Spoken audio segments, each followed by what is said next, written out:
नमस्कार। ग्रहों की गोचरीय स्थिति पर रेगुलर वीडियो पाने के लिए साप्ताहिक राशिफल, मासिक राशिफल, त्रैमासिक राशिफल और ग्रहों के बाकी गोचर पर भी रेगुलर अपडेट्स पाने के लिए, जिसके हिसाब से आप अपने जीवन में थोड़ी गाइडेंस प्राप्त कर सकें, इसके लिए मेरे चैनल को अवश्य सब्सक्राइब करें। जिन लोगों ने सब्सक्राइब कर रखा है वो ऑल ये जो नोटिफिकेशन सेटिंग होती है इसको क्लिक करें, क्योंकि कभी कभी कुछ लोग बोलते हैं उनको नोटिफिकेशन नहीं मिलती। आशा करता हूँ चैनल को सब्सक्राइब करेंगे और रेगुलर वीडियोस अवश्य आप देखेंगे। नमस्कार। ओम गणेशाय नमः। ओम नमः शिवाय। मैं निखिल ज्योतिषाचार्य आप सभी का मेरे चैनल पर पुनः स्वागत करता हूँ। आशा करता हूँ कि आप सभी स्वस्थ होंगे। महादेव की कृपा आप सभी पर सदैव बनी रहे। ये वीडियो कर्क यानी कि कैंसर के लिए बहुत विशेष है, क्योंकि वीडियो है शुक्र देवता के राशि परिवर्तन के बारे में। शुक्र महाराज मेष में थे और अब 19 अप्रैल को आपके लाभ स्थान यानी कि वृषभ में प्रवेश कर जाएंगे।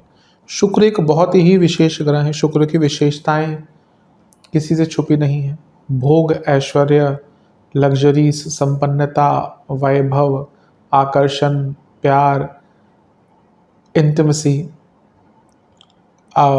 मैरिड लाइफ की संपन्नता, पॉपुलैरिटी, फेम, लाइकेबिलिटी। व्यक्ति फेमस हो सकता है पर may be not liked by many. तो बहुत कुछ शुक्र के अधीन है और ये सब तो हम बोलते हैं शुक्र, बल्कि उनको वो शुक्राचार्य थे, हर प्रकार की विद्याओं से संपन्न। तो शुक्र का गोचर अपने आप में बहुत विशेष होता है। जब भी शुक्र राशि बदलते हैं तो चीज़ें बहुत बदलती हैं। तो हम इस वीडियो में यही चर्चा करेंगे कि शुक्र देवता का जो राशि परिवर्तन हो रहा है ये जीवन पर क्या क्या बदलाव लेकर आ सकता है। शुक्र पर यहाँ पर शनि की दृष्टि भी होगी और शुक्र की खुद की दृष्टि पंचम भाव पर होगी, तो इसका भी इम्पैक्ट आएगा। शुक्र आपके लाभेश होने के साथ साथ चतुर्थेश भी हैं और शनि की दृष्टि है जो अष्टमेश है, सप्तमेश है। इसके साथ ही शुक्र की एक विशेषता होती है कि अपने से दूसरे, और बृहस्पति की विशेषता होती है कि अपने से 12वें, इन घरों को भी प्रभावित करते हैं। तो इस वीडियो में हम देखेंगे कि जो शुक्र का गोचर है ये जीवन पर क्या आपके बदलाव लेकर आ सकता है। यदि आपकी लग्न राशि या चंद्र राशि कर्क है, दोनों ही गाइडेंस के लिए देख सकते हैं राशिफल को। जहाँ से ज़्यादा सूट और रिलेट आपको करता है वहाँ से देखिए। व्यक्तिगत तौर पे मेरा मानना है लग्न से देखेंगे तो अच्छा है। इनकेस नहीं पता है आपको तो आप अपनी चंद्र राशि से भी इसको देख सकते हैं। शुरू करते हैं इस अत्यंत महत्वपूर्ण राशिफल का। शुरू करते हैं। 11वें घर के शुक्र की पोजीशन अच्छी मानी जाती है। वैसे 11वां भाव तो एक ऐसा भाव है जहाँ पे अधिकतम ग्रह अच्छा ही रिजल्ट देते हैं भौतिक स्वरूप में। केतु थोड़े से क्वेश्चनेबल होते। शुक्र यहाँ पे स्वराशि के हैं, अपनी राशि के हैं, तो बली हो रहे हैं।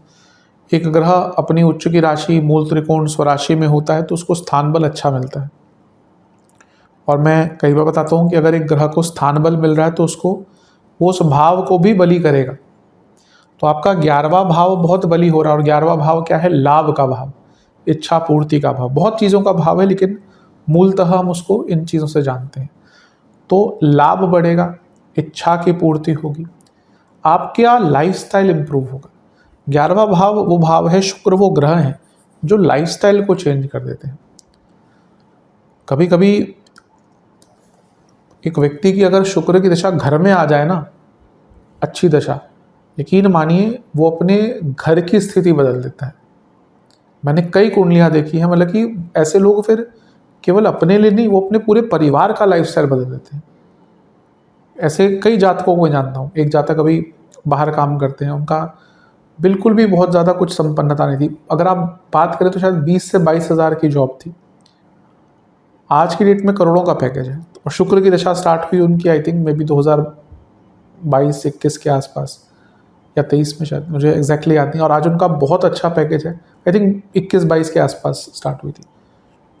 तो उन्होंने अपने पूरे परिवार का लाइफस्टाइल उठा दिया है। तो ये शुक्र की खासियत होती है।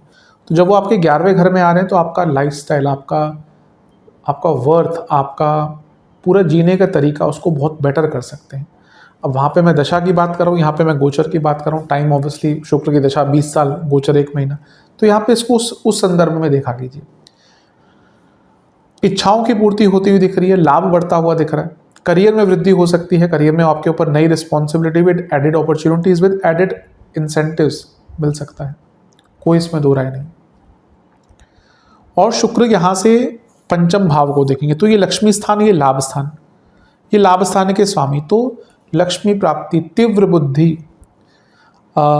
Intelligence with a sense of earning money, creativity और कलात्मक, शुक्र तो कलात्मक ग्रह है। क्रिएटिव तो बुध भी है, creativity in a sense Brihaspati में भी है, राहु में भी है, लेकिन कलात्मक चीज़ों का कारक हम सबसे पहले शुक्र को ही मानते हैं, फिर बृहस्पति आते हैं। जो शुक्र का कलात्मक है ना, वो बाय बर्थ होता है या बाय गॉड गिफ्ट होता है। जैसे किसी के पास कोई कला है, वो उसको साथ पैदा हुआ है, कोई किसी की आवाज़ बहुत अच्छी है, किसी का और कुछ चीज़ है, उनके अंदर टैलेंट है, और बाकी बृहस्पति द्वारा उसको और निखारा जाता है। कई लोग होते हैं वो अपने ज्ञान से इतने परिपूर्ण हो जाते हैं, लेकिन शुक्र इज़ नेचुरल टैलेंट। तो यहाँ पे आपका जो टैलेंट है वो निखर कर सामने आएगा। शुक्र लव के कारक हैं, मैरिड लाइफ के कारक हैं। जब लाभ स्थान में आते हैं, नया रिलेशनशिप भी स्टार्ट हो सकता है, वैवाहिक जीवन में बढ़ने की तरफ, मतलब कि विवाह का योग भी बन जाता है। आपके अंदर आकर्षण रहेगा, पॉजिटिविटी रहेगी, आप देखेंगे आप जो भी करेंगे ना उसमें एक छाप छोड़ कर जाएंगे। अच्छा शुक्र, अच्छा बृहस्पति, टू सम एक्सटेंट राहु, ऐसे लोग अपने काम में उनकी छाप छोड़ कर जाते हैं। वो कुछ भी करेंगे ना, व्यक्ति देख कर बता देगा हाँ ये इस इंसान ने किया, ये इस इंसान का काम होगा, क्योंकि ये ग्रह हैं जो थोड़ा सा शुक्र की अपना आकर्षण, बृहस्पति का ज्ञान और राहु का एक्स फैक्टर, ये अपनी छाप छोड़ते हैं। तो यहाँ पे जब शुक्र की हम बात करें तो बहुत श्रेष्ठ पोजीशन है उनकी, पैसे बढ़ाने के मौके। 11वां भाव है तो आपके बड़े भाई या बड़े बहन है, उनको लाभ मिल सकता है, और खुद 11वें घर के स्वामी हैं तो लाभ कई गुना यहाँ पे प्राप्त होगा। करियर में धन प्राप्ति बहुत बढ़ सकती है। सप्तम से पंचम में है तो बिजनेस में भी धन प्राप्ति के शुभ योग हैं। और शुक्र बृहस्पति के साथ एक शुभ ग्रह, नैसर्गिक शुभ ग्रह, यानी कि नेचुरल बेनिफिट प्लैनेट कहा जाता है उनको। तो ये भी अपने आप में परिपूर्ण है, दिखा रहा है कि शुभता से भरमार रहेगा ये 1 महीने का कालखंड। बृहस्पति की एक राशि चौथे भाव की भी है, तो यानी कि एसेट्स की वृद्धि, घर में पैसा, घर में लाभ, घर में प्रॉपर्टी, घर में वाहन, सब कुछ आता हुआ दिख रहा है। हो सकता है आप प्रॉपर्टी लें या घर में किसी की प्रॉपर्टी की वृद्धि हो। और चौथे घर के स्वामी 11वें घर में एसेट्स बढ़ाते हैं, नॉट ओनली प्रॉपर्टी, वाहन, FD, RD, mutual funds, bonds, gold, दुनिया भर की चीज़ें होती हैं, पीपीएफ। तो ये सारी चीज़ें आपके बढ़ सकती हैं। कई लोगों ने डाल दिया होगा पीपीएफ में ऑलरेडी, जो ईयर के स्टार्ट में डालते हैं। तो एक प्रकार से बहुत शुभता दिख रही है धन के रूप में। हाँ, अगर बात कर ही रहे हैं तो 11वें घर के शुक्र कभी कभी उस व्यक्ति की इच्छाएं इतनी बढ़ जाती हैं कि उसको ये समझ नहीं आता कि रुकना कहाँ पर है। तो ये अगर प्रॉब्लम होती है ना हमारे अंदर कि हमें पता नहीं चलता कि रुकना कहाँ पे, तो हम प्रभावित होते हैं नेगेटिवली। तो अपनी सीमाओं को समझें, अपनी लिमिटेशंस को समझें। मैं हमेशा कहता हूँ कि जिस व्यक्ति को लिमिटेशंस पता है अपनी, और जिसको नहीं, भले ही जिसको पता है उसके पास टैलेंट कम है, वो सक्सेसफुल होगा। और जो व्यक्ति अपनी लिमिटेशन नहीं जानता वो कई बार असफल ही होता है, कि उसको पता ही नहीं होता कि मुझे क्या करना है।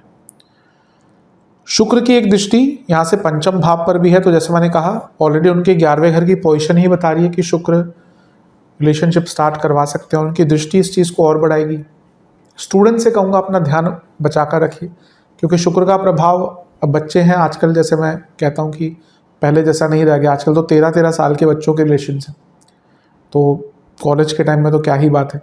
लेकिन उसको मैं हमेशा कहता हूँ गलत नहीं करना चाहिए। आजकल कभी कभी मैंने देखा पेरेंट्स बोलते हैं हमारे टाइम में ऐसा होता है या ये गलत करे। नहीं, अगर चीज़ें वहाँ पर पहुँची हैं तो वो इवॉल्व होकर पहुँची हैं, उसके पीछे कई कारण हैं। आजकल के जो बच्चे हैं दे आर वेरी इंटेलिजेंट। वो ऐसा नहीं कि उनको ये कह सकते हैं कि आप वो इंटेलिजेंट नहीं है, they are very intelligent, skilful भी हैं। हाँ, बट मेरे हिसाब से कह सकते हैं ओवरलोडेड विद नॉलेज। उनको बहुत कुछ पता है जो विच मेक्स देम वल्नरेबल, क्योंकि समय के साथ चीज़ें आनी चाहिए हर प्रकार की अवस्था में, मैं कह रहा हूँ। तो यहाँ पे शुक्र का प्रभाव पंचम पर, मैं स्टूडेंट्स के लिए कहूँगा कि थोड़ा सा ध्यान दें अपने ध्यान, मतलब कि अपने पढ़ाई पे ध्यान ज़्यादा दें। क्रिएटिविटी बहुत रहेगी और अगर आप कुछ क्रिएटिव करते हैं तो उसमें आगे बढ़ने का आपको मौका अवश्य प्राप्त होगा। स्पेकुलेटिव मार्केट्स में भी आपको लाभ हो सकता है। कम्युनिकेशन भी थोड़ी अट्रैक्टिव रहेगी आपकी। शनि की बात करते हैं। शनि की दृष्टि है शुक्र पर। शनि अष्टमेश है और शुक्र लाभेश है, तो इनका परस्पर 3-11 का संबंध अचानक से धन प्राप्ति दिखाता है। अचानक से बहुत बड़ा धन आ सकता है, अचानक से कोई अच्छी न्यूज़ भी आ सकती है। और क्योंकि सप्तमेश है और ये पंचमेश, सप्तम से पंचम लगने से लाभ, तो ये भी कहीं ना कहीं बिजनेस में वृद्धि और आपकी इच्छाओं की पूर्ति की ओर इशारा है। बस ये कहूँगा जो लोग मैरिड हैं वो थोड़ा सा उनके बीच में फिजिकल इंटीमेसी की प्रॉब्लम आ सकती है। शुक्र शनि का प्रभाव लाभ स्थान पर व्यक्ति को लॉन्ग टर्म कुछ करने का मौका दे सकता है इन टर्म्स ऑफ मनी, मतलब कि आपको मनी अर्निंग अपॉर्चुनिटी का कुछ बहुत लॉन्ग टर्म अवसर प्राप्त हो सकता है, तो ये भी एक अच्छी चीज़ है। शुक्र की एक दृष्टि शुक्र अपने से दूसरे, तो बृहस्पति अपने से 12वें भाव को थोड़ा सा पॉजिटिवली इम्पैक्ट करते हैं, तो ये 12 और 11 भाव का एक परस्पर संबंध बन गया। अगर आप अपने इनकम के सोर्सेस में कुछ बदलाव लाना चाहते थे, कुछ इंट्रोस्पेक्ट करना चाहते थे, उसको समझना चाहते थे, तो उसके लिए भी अच्छा मौका। जो लोग विदेश से संबंधित कुछ काम करते हैं, कुछ विदेश के आपके डॉक्यूमेंटेशन आदि के काम, वीज़ा, इमिग्रेशन, ट्रैवल के काम अटक गए हैं, वो पूर्ण हो सकते हैं। कोई फंसा पैसा था आपका, वो भी यहाँ पे आ सकता है। तो एक प्रकार से बहुत शुभता वाला समय दिख रहा है। आर्थिक संपन्नता दिख ही रही है। जो भी चीज़ें मैंने नेगेटिव कही उनका ध्यान दीजिए। सेहत के हिसाब से विजन की प्रॉब्लम, दांतों की प्रॉब्लम, जिनको डायबिटीज़ है, स्किन डिसऑर्डर है, कोई भी ऑटोइम्यून डिसऑर्डर्स है, उनकी दिक्कत थोड़ी बढ़ सकती है। उपाय के स्वरूप में दुर्गा जी को गुलाब के पुष्प की माला अर्पण करें। घर में ही करें तो पुष्प अर्पण करें। एक घी का, एक तिल का दिया अर्पण करें, दोनों में इलायची के दाने डालें। लक्ष्मी चालीसा, दुर्गा चालीसा का 1-1 बार पाठ करें। खीर का भोग लगाएं माता को, और ओम भार्गवे नमः मंत्र का 108 बार जाप करें और मंदिर में शक्कर का दान करें। आशा करता हूँ वीडियो काम आएगी। चैनल पर सब्सक्राइब कीजिए, वीडियो को लाइक कीजिए। मिलता हूँ अगली वीडियो में, तब तक के लिए ओम नमः शिवाय।